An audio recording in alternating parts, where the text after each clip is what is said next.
samma satsning. Fast det funkar inte lika bra den här.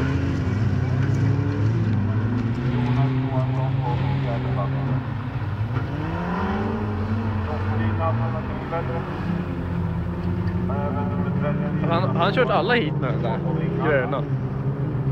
Han har kört alla hit med den där gröna.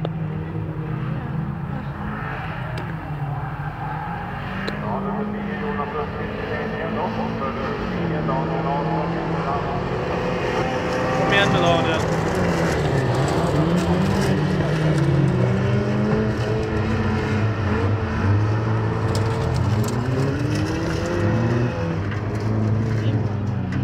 Jag vet, men han kör ut som en jävla brådåre. Den drar till mikron.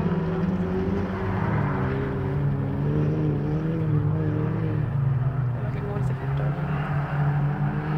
Oj,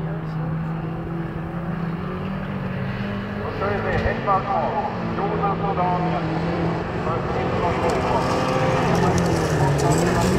De kan ju inte komma två i alla i.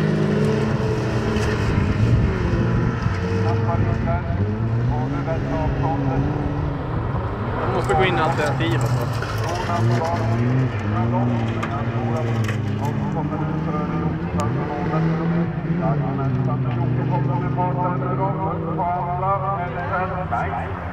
Daniel säger igen. Ja, Jonas i ledningen.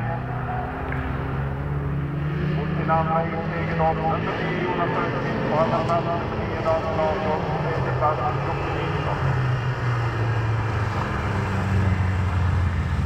Nu skakar han på huvudet.